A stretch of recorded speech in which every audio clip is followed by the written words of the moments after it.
কেন ভয় পেতেছো? তোমার আমি অনেক সুখ দেব। দেখেন, আপনি এখান থেকে যাবেন, আমি কিন্তু আপুকে ডাক দিব। প্লিজ আপনি এখান থেকে চলে যান প্লিজ। একেবারে চুপ।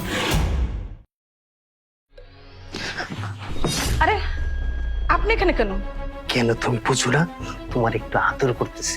এসব আপনি বলবেন না। আর আপনি আমার বাবার মতো। দেখেন আপনি এখান থেকে যান প্লিজ, আমার খুব ভয় হচ্ছে। তুমি ভয় পেও না। কেন ভয় পেতেছো? তোমার আমি অনেক সুখ দেব। দেখেন, আপনি এখান থেকে যাবেন, আমি কিন্তু আপুকে ডাক দিব। প্লিজ আপনি এখান থেকে চলে যান প্লিজ। একেবারে চুপ। এই কথা যেন কেউ না জানে, বুঝতে পারছো? আর যদি জানে তাহলে কিন্তু তোমাকে একেবারে শেষ করে দেবো।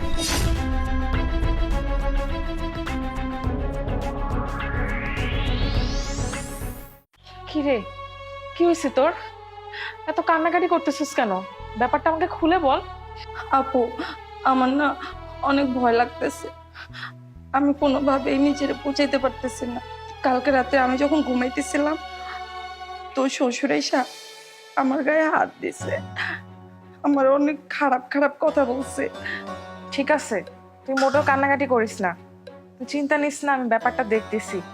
আর তুই ভয় পাস না, আমি তো তোর পাশে আছি, ঠিক আছে?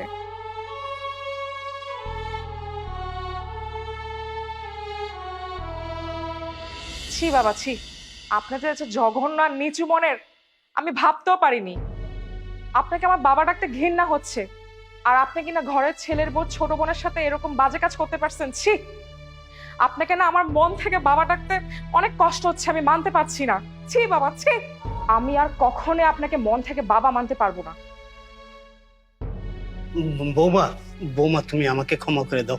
আমি এরকম ভুল আর কখনো করুম না। তোমার বোন আমার ছোট মেয়ের মতো থাকবে, আমি কথা দিলাম। আমাকে ক্ষমা করে দাও প্লিজ। আমার হাতটা ছাড়েন।